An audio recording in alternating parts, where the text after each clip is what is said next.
Welcome back to the channel. Honestly, this still just feels very surreal right now, but I literally just won YCS Indianapolis and I could not be more happy. I actually haven't slept, so literally from Sunday until right now, today, Monday morning, I have not slept. I just got back home and I wanted to do a deck profile so that everyone just has the list and I could talk about things that happened during the tournament in a very brief way. I'll do a more in-depth analysis video about everything that happened with YCS Indy, but I just wanted to get out like a quick deck profile to just, show people what I played. Obviously, Hero Frogs is the deck that I played. I did try to use Dragon Turbo at YCS Raleigh, and I'll never use that deck again. I think that as a skilled player, there's no reason for you to be using a deck like Dragon Turbo for multiple reasons. One, if you're going to be traveling to an event where you have to pay for hotel and airfare, stuff like that, you should play a deck that gives you the highest chance of winning, but also a deck that allows you to express your skill. And I feel like with Dragon Turbo, my issue with that was the way I lost in Raleigh felt like it didn't have much to do with me, and more so it just was like, if you brick, then you just, that deck just loses. It doesn't get to play the game past a certain number of turns because it doesn't really play defense. So it left a really sour taste in my mouth, and I decided that I would go back to Hero Frogs because so far, every event that I played Hero Frogs in, I have topped. So I was like, you know what? I'm just going to play this again. I topped Nationals last year. I topped YCS Richmond last year. And the deck hasn't let me down yet. So this is the third time. They say the third time's the charm. And yeah, we got the job done. What's interesting is that at YCS Raleigh, Eric Shen won 11-0 undefeated. And I actually played him round one of this YCS, which was so crazy because think about this. This is his 12th round of YGO, right? He's Raleigh 11-0. 12th round, he plays me round one of Indy. And immediately I knew this is going to be a crazy bracket. Like, I just knew my day, my tournament run, if I was going to do well, it was going to have to be hard fought. And literally every one of my opponents was honestly really, really good. But I think it's just so crazy the storylines that were created in Indy, because after Eric won, me and him hung out the entire day on Sunday. And we were talking about who doesn't have a win yet and stuff like that. And he was like, I think a True Hero, Beast Mode, and you all need to win. And to be honest, I took that personal. So the very next event, I pulled out my roll deck again, and I was like, all right, we got to do something about this because I want to win a YCS really, really bad. Like, I cannot explain to you enough how bad I wanted to win this tournament. I wanted to win this. So, I've wanted to win literally since the first one, which is crazy because I do feel like the very first Ultimate Time was a tournament at Nationals last year. I feel like I was supposed to win, but I wasn't ready because I thought that I knew all the matchups and I thought that I knew my deck in and out, and that just wasn't true. And I learned that the hard way. I had to really take a step back and figure out, like, what was I doing wrong as a player. I don't like to just blame things on luck all the time. I know a lot of people default to that excuse, but I really was like, I want to learn why I lost to Value Turbo twice during the tournament at Nationals, because that is very telling. It's interesting because in this tournament, in Indy, I played against Value 5 times, and because I learned from my mistakes last year at Nationals, I pretty much beat all of them. Like, I played it round one, Eric Shen, who won Raleigh, and then I played against it in the finals as well, Oscar Zelaya, who won YCS Indianapolis Ultimate Time Wizard last year, and he's about to repeat by winning again at YCS Indianapolis, which is crazy. He also, like me, is an actual YCS winner too. He won the main event. I believe Austin in 2012, he said, with Mermails. So me and him were both YCS winners. We were the only two YCS winners in the top cut, and we met each other in the finals. Surprise, surprise. And it was a crazy match, which I believe will be up on Konami's YouTube channel, so definitely check that out when it is available. But yeah, I was able to take this tournament down, and I'm still ecstatic. My energy's a little low just because, again, I have not slept. I've been getting nonstop messages and support and everything from the community, and I am so appreciative of everyone who reached out to me, everyone who congratulated me. Multiple people weirdly told me that they thought I was going to win this event in particular, and I don't know why they were saying that, but it's so strange to me how, like, on Friday and like the days leading up to the event, I'm talking about like Marcus Hayden, Sizzle, Eric, like most of people just was just like, you're gonna win this event. And I just don't know why it was this one that people were saying that, but for whatever reason, it just became true. So I'm super excited about what happened. And without further ado, I know I've been like going on and on and on. I have so much to say, but I'm going to do a podcast, and that podcast will feature Sizzle, aka Eric Shen, who won YCS Rally. We'll be doing a podcast together talking about our wins back to back, because he won Rally, I won Indy. So I think it's just really cool, the storyline, and then how I played him around, won, and everything like that. I think the storyline is so cool. So we're going to do a whole podcast to just talk about that, the feeling of winning YCS and all that jazz. So be on the lookout for that. But why don't we switch over to the actual deck profile? All right, so first let's start off with the hero engine. So obviously there's Stratos, Alias. I still do play Malicious Edge, Ocean, and Prodigy. So these are the exact same 5 that I've been known for. I think that this is a perfect lineup. The only thing I will say is that I want to do some experimentation with Malicious, because me and Dimitri were talking about it. He got 3rd place. We were talking about it, and I do think that Malicious opens up a lot of combo routes. It makes your deck more ridiculous when you open up things like 1-for-1. It also makes the Scar Traps easier to digest with this deck. So there's a possibility that Malicious will find its way into a future build, but for right now, the build that I went with is just the standard 5 heroes that I've been playing for a while, so there's that. We did play 3 Substitutes, and one of the changes that we did make is, for the first time ever, I decided to play 2 Swap Frogs. I needed to make room for some other card choices, and my deck was already over 40 cards, and I was like, okay, I gotta figure out how I'm gonna do this. So I decided to cut down the Swap Frog. It's been a big conversation in all the Frog Discord channels and stuff, and I kind of agree that like the deck can lose when it opens up a hand that has too many frogs in it, and Swap Frog is one of the ones that you really don't need a full playset a lot of the times. Like, yes, it is nice to have the consistency of the 3 Swap Frogs, but I don't think that cutting a Swap Frog is the end-all be-all. And I mean, I just won a YCS with 2 of them, so I feel really, really good in making this decision. But yeah, I don't think I was really missing the 3rd one in many of my games. I think that there was maybe one game where I was like, oh, I wish I had a 3rd Swap Frog, but it was still fine. I still ended up winning that game. Double Treeborn Frog. Interestingly enough, Dimitri, who again got 3rd place, he was playing 1 Treeborn Frog with the logic that in game 1, usually people don't have anything like DD Crow or whatever in their deck. So the first Treeborn Frog will just live the entire game, and he won't let it get Kai's because he won't bring it back in a situation where he won't use it. So it'll never just sit on the field. But that does remove a layer of defense from his deck, and we talked about that too. So it's an interesting choice, and I can see it being correct in a way, but he does side the second Treeborn Frog. I think side deck space is so tight in the format and also in Hero Frogs that I don't want to dedicate a side deck space to Treeborn Frog personally. But again, maybe with some testing and more thought on it, I might come around to the idea that, you know, 1 in the main deck is correct. 2 Dupe Frogs and 1 Unifrog, so that's all of the frogs that I play. And then for the Monarchs, we of course have 3 Caius, and I still do play 1 Ryza. This is all the Monarch support that I play. I know some people like to play more Monarchs, some people like to not play Ryza at all. And all of those choices are fine. I think that this deck is one of the most malleable decks in the format. You can make a lot of decisions on what you want to play, and it still functions at a high level, regardless of what you change, as long as you don't mess up the main core of it, which is the heroes and water monsters, honestly. So as long as you got that down, you can do what you want with your Monarchs. As long as you're playing 3 of this guy, the rest of it is just preference.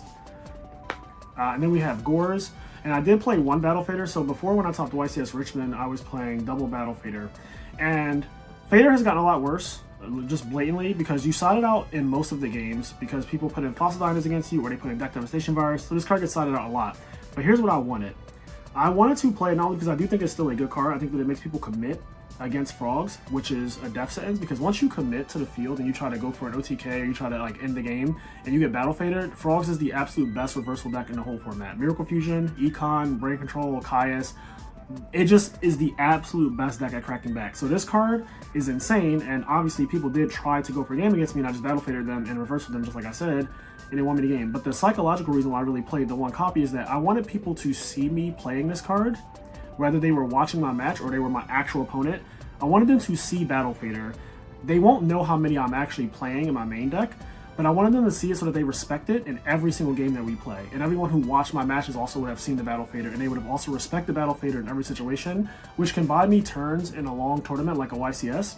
So that was invaluable, just playing the 1 copy of it. I sided out a lot, but just them seeing it is enough to respect it. It's kind of the same logic with Starlight Road. It's like once people see Starlight Road, they will always have this thought of like, oh god, what if that back row Starlight Road? So I just like the psychology behind playing the 1 Battle Fader, and I also just think that this card is really good. Then we have the 1 Junk Synchron and 1 Dandelion, which goes perfectly with the Future Fusion. So this is also some tech that I was playing since YCS Richmond, and when I talked with the build then, I thought that it was really, really good because this opens up some crazy plays, and I did go over those in that video, so if you haven't seen that, check it out. But basically, you can send Dandelion and a hero, a E-hero specifically, to the grave to show Elemental Hero Gaia, and then that gives you 2 tokens, and then you can use your normal summon on Substitute, or you can use 1-for-1 on Substitute, and then you can do like a crazy combo where you end up plus on cards. You actually, it's a +1 if you just do Future Fusion plus the Dandelion thing. And also you have Elemental Hero Gaia coming out in 2 turns. He has 2600 defense, so it's also really good, but usually the game just ends after I do this combo. Like if I ever Future Fusion Dandelion, you're in trouble because the amount of advantage I'm going to generate over the next couple turns is a lot. Most decks cannot overcome it. So yeah, this is tech that I really, really do enjoy. And depending on the matchup, obviously I would side this out there playing a deck that sides into like Oppression, so like Value Turbo, stuff like that. But what I also like, and this is something that I don't think people realize, this is something that I do, is that when I go first, like let's say I win game 1, and I pretty much win every game 1. I think out of the 11 rounds in this tournament, I won 8 game 1s and only lost 3 game 1s. So I usually win game 1, and I think Frogs is probably the best game 1 deck in the entire format. But game 1, win game 1, in game 3 I can side this back end going first, and it just opens up that, like if I open 1-for-1 Dandy, if I open up Future Fusion Substitute, if I open Future Fusion plus 1-for-1, like all these different combos of cards make it where my turn 1 is almost like modern Yu-Gi-Oh, where I can set up a board that is so ridiculous and have so much advantage. Like literally 1-for-1 Dandy is ridiculous because you don't even use your normal summon when you do that. You end up with a +1 immediately, and then you also can do things like summon Stratos or summon Junk Synchron and extend the combo even further and end on like 8 or 9 cards, which is so ridiculous because in Edison, going +1 is already good on turn 1, like Stratos is insane, but then imagine just going +2 on turn 1, or God forbid +3 on turn 1. So I'm a big fan of this in the deck. I also think that this card facilitates your Miracle Fusions not being dead. And one of the ways that I lose with this deck, when I do lose with it, is just having dead miracles. This card just helps you to not... It's basically another copy of a hero monster, right? Like it also technically is another way to fusion summon because that's what it's doing in 2 turns. And I do think people have to respect this. The last thing I'll say is that I know a lot of people think like, well, why would you play a continuous card that can get stuck on the field and clog up your Treeborn Frog, or like in the turn where you activate this and the next turn you can't bring back your frog? And I get that. The thing is, 2 things. One, in Yu-Gi-Oh, you don't have to play in a way where your opponent can make it where this stays on the field.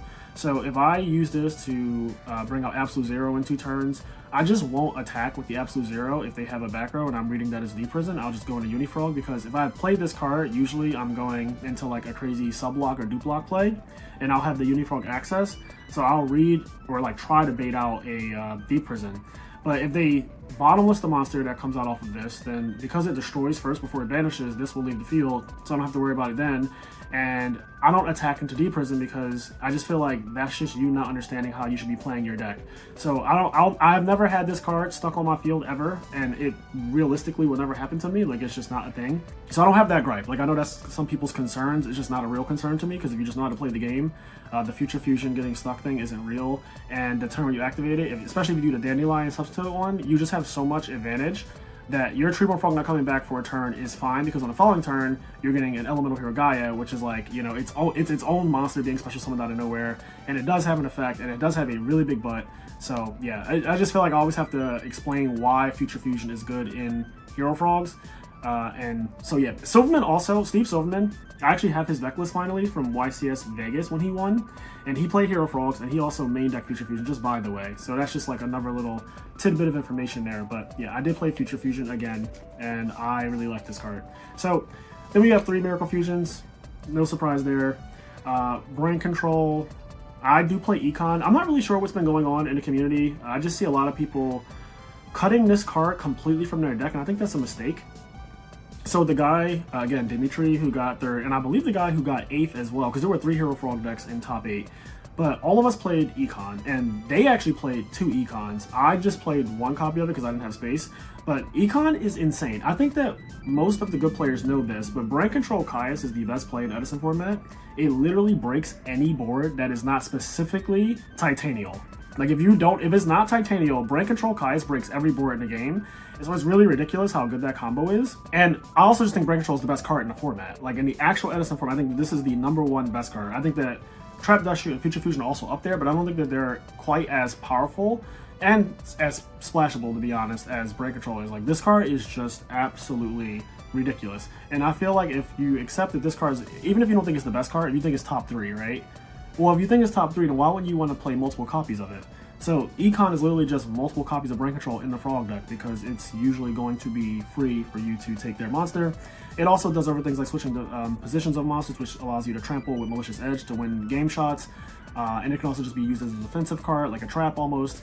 So this card's insane, and honestly, I would not be mad to go back to playing 2 copies of it. I think I played 2 at Nationals, and it was really good then. This card's just nuts. I don't think that this is like an optional card to play in Frog decks. I think that you should be playing this card. This card is absolutely ridiculous. It is just more copies of Brain Control, and it has extra effects. Like I don't know how much more I can say about it to like convince people, but at this point, if you're not getting it, then I don't think you ever will. So there's that.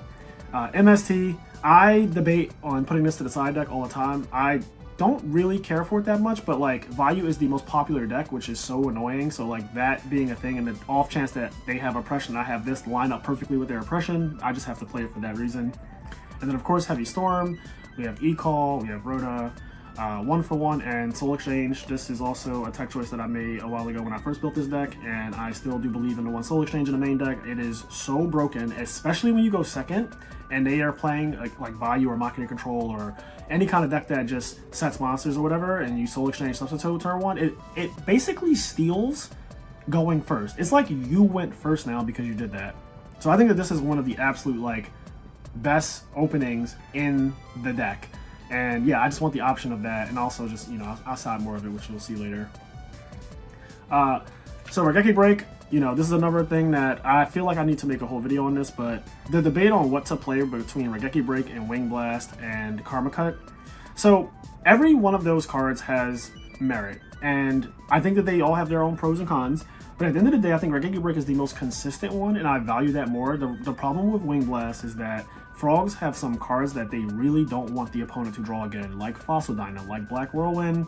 In certain occasions, Oppression can be that card, Dark Arm, Judgment Dragon, and there's just a lot more cards that people don't really realize. Opposing Caiuses, there's a lot of cards that people don't realize that you really don't want to spin back, and Frogs is a deck that it actually doesn't care about most of the cards in the format. Like Frogs is just a deck that bypasses a lot of the cards. Like Deep Prisons and Bottomless do not matter to Frogs really at all. Those are like terrible cards against this deck.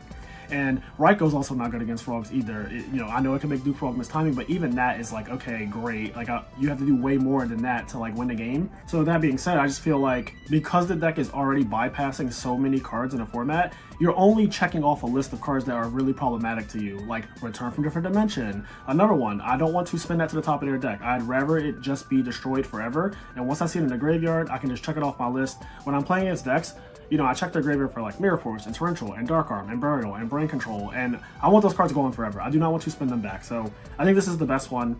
Karma Cut doesn't deal with oppression, therefore that can't be main decked as well as Raigeki Break and Wing Blast are, but I think that the hierarchy would be Raigeki Break is the best one, Wing Blast second, and then Karma Cut third. And then I do play Mirror Force. Also, shout out to my good friend Dallas Bailey for gifting this to me after I won the YCS. I don't even know what to say. Like, this was the last thing that I really needed for my deck to be max rarity. And he gifted this to me, and it is in really good condition, as you can probably see. But this is a first edition Mirror Force from Metal Raiders, and I love the fading on it, by the way. Like, it just looks like it was in the sun or something, and it's a card that's 25 years old. But yeah, this is insane. Like, I just love that I finally have this. And so again, thank you so much, Dallas, for this. And also thank you to my best friend Xavier Swift for gifting me the rest of the deck for my birthday last year. That was really nice of him as well. So yeah, this deck, I am just in love with it. It's really hard for me to play anything else, to be honest, because of how good it looks. And then it's annoying when I want to change cards because I might not have those in the same high rarity or whatever, but you know, first world problems, right? So Torrential, and then we have Dust Shoot. So these are the 6 traps. So if you notice, I am main decking Mirror Force and Torrential. I was not playing these cards in the main deck before. I was siding them, and I think that we're at a point where these cards are just too good to not play. People will have to respect them. That buys Frogs turns. Frogs is a deck that favors a long game. So these cards extending the game, making the game go longer, and making you be able to outgrind your opponent. Also just wiping the board. Sometimes taking someone's aggression away and making everybody only have spells and traps for a little while gives Frogs enough time to like set up extremely advantageous situations. So yeah, I really like Mirror Force Torrential in the main deck, and I don't think there's much else I need to say about those cards. They're just broken. Alright, on to the side deck. So, yeah, I played 3 copies of DD Crow, and the reason being is I sided this card against Vayu Turbo, again, another popular matchup. I also sided against Christia Sworn in any deck that really plays Christia usually. But what I like about this card is that against Vayu Turbo, you know they're going to try at some point to deck devastate you. And if they go first and you side in 3 DD Crows, it's really hard for them to get it off. Not to mention that I side out a lot of the monsters that are small anyway, but like, it's weird because I'm siding in a monster that would get deck devied, right? But they can't deck dev you turn 1 if you have DD Crow. So you can't draw DD Crow and also get deck devied by your opponent on turn 1. That's just not really possible for Vayu Turbo to do. So I side this, and every time I play someone and they go first turn, summon Greffer, pitch a guy, try to activate it to summon Armwing, I just go Crow. And now they just have a Greffer on the field by itself, which is actually terrible because of the 3 Stratos in my deck. And if I draw one of my 3 Stratos, they're just immediately behind. Like, the game just starts to fall apart because now you didn't get to use deck dev if you drew it. You also don't have the aggression of your 2300 monster. Your Dark Greffer is about to be beat in battle by my Stratos, which is a +1 for me, and not to mention that Stratos itself is a +1. So the whole situation is really, really messed up. So just using DD Crow turn 1 to stop the Armwing from coming out, it really, really helps. And needless to say, this card is really good against Plague Splitter Zombie. It's good against the zombie deck. And it's good against Lightsworn. So I like DD Crow and Frogs. Ronek made me a believer a long time ago, which is why every time you see me play this deck, I always have DD Crows in my side deck. I think that is actually just one of the best cards to play in the side deck. And I know some people don't see it for this card, but I think that this card is absolutely amazing. Double Vanity's Fiend. I wanted to play 3, but I had to make some cuts because we got some new tech in the side deck, which is Dark Death Spirit. This is for Amaryllis, which I did actually use it against. This is also for weird decks like fairies. I ended up playing against a fairy deck in the last round of Swiss, and I tribute set for this, and I don't think he realized what it was because he attacked into it with a Shining Angel, and when it flipped, it activated, and he had to use Herald on it, and then I like won the game from there because the Herald that he used, it dropped his card advantage a lot, and I was able to just like outgrind from there because you know once you use the Herald on this, you couldn't use it for any future monarchs because you probably don't have another one and another fairy to use it on. So this card's insane. It doesn't target. It's really good against Machina Control because it just completely kills Fortress. And then the fact that it's good in Mirror Match too. Like, this card's insane in the Mirror Match. It's the Monarch that, you know, usually like you summon a Monarch and then your opponent summons their thing and then you guys go back and forth. But this is the guy that like, he just keeps on giving. You summon this in the Mirror Match, you're like, kill your Dupla, kill your attack. Like, next turn, do it again. Like, and if you don't have a trap or something to stop this, this is going to happen every turn until you make the game state change. So yeah, Dark Death Spirit is crack. And I really like siding this, but yeah, we had to go down from the 3 Vanity's Fiend. So another card I'm trying is Breaker. This was phenomenal as well. Yeah, I think that this tech is really, really good. I used it round 1 against Sizzle in game 2. He had 3 back row turn 1. I heavied, he went Solemn. I summoned Alias, I attacked. He went Deep Prison. Then on the following turn, summoned Breaker and popped his last back row and just was able to like do a crackback play. And yeah, Breaker's nice. Like, this card is actually really good. I could also see this card just being Nobleman of Extermination though, because like your normal summon is very important in the Frog deck. But what this does that Nobleman of Extermination doesn't do is that it's a 2-for-1 where you can beat over Fossil Dyna, and that is very, very important for Frogs because Fossil Dyna is the single most problematic card I think for this deck. Like, by far, I think that is the scariest card for me. It's actually my only loss in the tournament was to Fossil Dyna too, by the way. So yeah, this card deals with Fossil Dyna. I think it's a great card.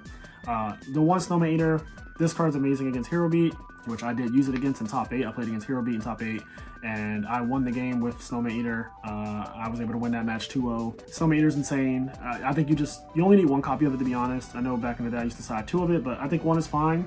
This also came in against the Fairy deck, and he did summon a Nova Summoner and attacked into it, and I popped the Nova Summoner, so you know they can't deal with Hamster, so obviously they can't deal with Snow Eater either. So yeah, this is really, really good against decks like that.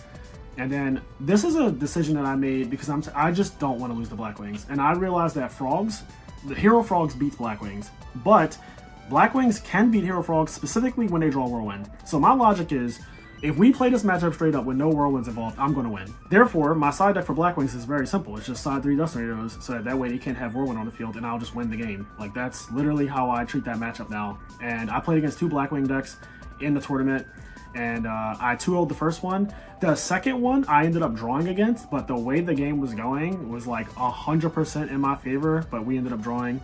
So yeah, I just think that this card is the best card against Blackwing. I think this card like really helps you to beat that deck. So I just saw 3 of it. And then we have 1D Prison. I'm not a big believer in siding a ton of traps, so I think that just the 1D Prison, the 1-pop is nice. I never wanted to see more than one of this card. It was great just having the 1-of. It worked a lot when I drew it, but I never wanted to be like, oh man, I really want to draw another D Prison. I did play Karma Cut, another card that I haven't been playing before. I think this card is fantastic against Amaryllis now. Since I recently taught with Amaryllis, I realized that this card is super scary against that deck, and I played against Amaryllis round 2. In one of the games, he went activate Amaryllis and he summoned it to the field, and then he went activate a second copy and he banished for cost, and then I Karma Cutted the one that was on the field and it banished the one that was trying to activate in the graveyard. So I got rid of all of his Amaryllis in one fell swoop, and his deck just kind of fell apart from there. Like, I had no fear of the inevitability anymore. It just was like, all right, well, now your deck doesn't really do enough to beat Hero Frogs. Like, sure, Titanial is cool, but Titanial sucks against Absolute Zero. So naturally, if we just play straight up with no Amaryllis involved, like, my deck is just better. And yeah, Karma Cut helps to facilitate that. Also, this is the only discard trap that actually deals with Christia. Like, actually, like Raigeki Break and Wing Blast do the exact same thing to Christia, but this gets rid of Christia forever. And so yeah, this comes in against like any kind of deck that plays Christia. Obviously, the mirror match because of Treeborn Frogs. Also outing things like Vanity's Fiend and Fossil Dyna. It's also good against Vayu Turbo, I think, because banishing their Arm Wing or Armor Master or whatever that was made by Vayu, they can't use return on it. So that's really good. Yeah, Karma Cut is better than putting the card in the graveyard. So it's better than Raigeki Break, I think, against Vayu Turbo because it banishes it instead of putting it in the grave, which means they can't just go Armageddonite, send a Vayu. And then 1 Super Poly and the second copy of Soul Exchange to round it out. So I used to play two Super Polys in the side deck. I went down to 1 just because I needed space for the triple Dust Tornado and stuff. And I wasn't really mad at it. I only played against 1 Hero Beat deck in the entire tournament. Hero Beat's kind of fallen off. That's the reality of it. Hero Beat is just not that girl anymore. Like, no one is really playing that deck like that, and I think that Frogs naturally already have a pretty decent matchup against it. So not only is it a deck that like I don't think I need to size super hard against, but it's a deck that isn't well represented anymore. So with that being said, I think Super Poly at 1 is fine. The other thing is the mirror match, the Hero Frog mirror match. Like, Super Poly can obviously be a blowout. It is kind of hard to use in a mirror match unless you're really planning ahead, but when you do use it correctly in a mirror match, it is absolutely ridiculous. So of course, I'm going to play it. But yeah, that is the main and the side, and let's move on to the extra deck. This will be really quick. So we have our Gorz token, and then I'm going to go in ascending order. So we have for the 4s, Armory Arm, of course. Then we have for the 5s, Android, Catastor, Junk Synchron. I actually did, and I haven't done this in a while, but I made Junk Warrior for the first time in a very long time. I said Junk Synchron, but I meant to say Junk Warrior. So I made Junk Warrior against a opposing Catastor, and also he was 3400. I had a Swap Frog in defense mode, and I had a Treeborn Frog on the field, and I summoned this, and he came out huge. And I ended up winning the game because I summoned this, and I used Miracle Fusion in the same turn. So I had an Absolute Zero that was really big. The Absolute Zero was like 3,500, and this was 3,400, and the guy did have Gorz, but it made it super awkward when I started attacking from low. Like, I was like, all right, we're just gonna attack with Swap Frog because I want your Gorz and the token to both die, and obviously he doesn't want to take all of that damage from 34 and 3,500. It was one of those situations where attacking with the lowest monster to get the Gorz out of his hand was like really good for me. So I did that, and I just won the game shortly after. 6s, Goyo, Brio, and this Flamvel guy. I made both of these, of course. I never made the Flamvel guy, and this used to be a Mistworm, which I also never made. So this is a flex spot. You can play anything you want here. Some people, you can play Thought Rule, you can play Red Dragon Archwind if you want, you can play anything you want. I'm not really strong on this or Mistworm. I feel like when either of those cards comes up, the annoying part is that it is game when you do them, because you're only using your Junk Synchron to summon something like this or Mistworm if you're literally killing your opponent that turn. So this card's insane when you win with it, but like, I've never been in a situation where my opponent's low enough for me to trample and win the game, so it just hasn't happened. The 1/7 is Black Rose Dragon. Then we have Colossal Fighter and Stardust for the 8s. And then we have 3 copies of Absolute Zero, 1 copy of Elemental Hero Gaia, and 1 Super Alloy Beast Raptinus. I might cut this because, again, Hero Beat is just not well represented, and I don't know how often they'll ever have 2 Hero Beat, or 2 Alias on the field, I should say. Like, every time I play them, they don't end up having 2 Alias on the field because I guess that's just not a normal game state. So the idea of super polying them for 2 Aliases just never happens. And so there's that. And then the other thing is, like, I don't see myself really summoning my own alias and super polying their alias together to make like this guy. So this used to be better in theory when I thought that Gemini would take off and stuff like that. Then this just literally makes that deck unplayable. But like, if the Gemini deck is not being played at all, which it seems like is the case, and Hero Beat has also fallen off, I don't really think we need this anymore. So one of the cards that I was thinking about putting in my deck was Thought Ruler Archfiend. I kind of wanted to make it to gain some life at one point in one of the duels that I had in the tournament, and I looked at my extra deck and I was like, oh yeah, I don't play that guy. So I might cut this, or I might cut the Urcruzius guy, the Flamvel dude, for Thought Ruler Archfiend. But other than that, yeah, this is the deck. So I wanted to get this out, and then I'll have a podcast episode with Eric Shen, aka Sizzle, the winner of YCS Raleigh. And I'll also be doing more videos to just discuss things that happened during the tournament and just my overall thoughts on where I think Edison format is right now as we go into nationals in a month and a couple days. So I hope you guys did enjoy this video. Again, thank you to everyone who supported me this weekend, supported me every tournament leading up to this one. There have been many people who have been rooting for me and wanting me to win, and I was just really happy to finally get that W under my belt, or the second W under my belt. It just feels absolutely insane. Also, this deck box is the coolest thing I've ever seen. Like this Luffy deck box. This is my first tournament where I used it, and I immediately won the tournament with it. And so I naturally love One Piece. It's my favorite, and so yeah, this deck box is just crazy. Like I absolutely love this thing. So I just want to show that off. But also, shout outs to Xavier, my best friend, for gifting me this incredibly high rarity frog deck. Like this deck is just, I mean, absolutely beautiful. Like, so shout out to him for that. Shout out to Dallas Bailey for gifting me the first edition Mirror Force. Shout out to Marcus Hayden for just giving me the vote of confidence, and he's one of the people who told me that I was going to win the tournament. Shout out to Sizzle, being my round 1 opponent, also telling me that I needed to win a tournament, which gave me the motivation to go out and win the very next YCS, because he literally said after he won, like, you a true hero in beast mode need to win, and I took that personal. So yeah, shout out to him. Shout out to Chai T. Shout out to Chef Taku. There's so many people, I can't name everyone, but also obviously shout out to the house. That's Stango, a true hero, OG, Luke Feeney, Jalen, Kenny, of course. Shout out to everyone in the house. It's actually been an incredible year for us. We've been doing really well lately. OG winning the RBET, the first RBET of the year. Stango just won my IMNerd Terrible 2s tournament. Luke Feeney won the biggest IMNerd tournament, the Frozen Soul Cup, where it was a $1,000 prize. And then I just won YCS Indianapolis. So now all eyes are on Mr. A True Hero in our group to win. And I know that is coming really soon. He's a phenomenal player, literally one of the best players in Edison format. So I know it's only a matter of time before his day comes. He's been hella consistent in the last year and a half, and I know that if anyone can do it, he 100% can.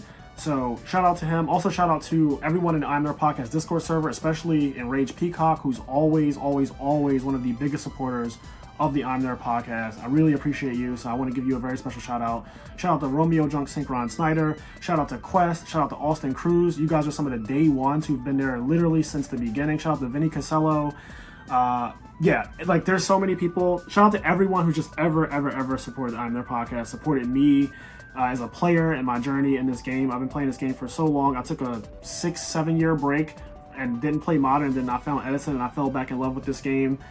And it's just been a hell of a journey. Getting this win just feels so crazy. I just can't describe like the feeling that I have of finally winning again and it being a YCS. It just feels so good. And I did it with a deck that literally, like, I made this deck the way I wanted it to be. Like, I'm playing cards that I wanted to play. I didn't have the influence of like someone telling me you have to do this, you have to do that, or here's the deck list, play this deck list. And this is literally just a Frazier Smith. This is the deck that I built and I wanted to play, and I made these choices, and yeah, winning with this just feels amazing. So with that being said, I'm going to end it there. I hope to catch you guys in the next one. Peace.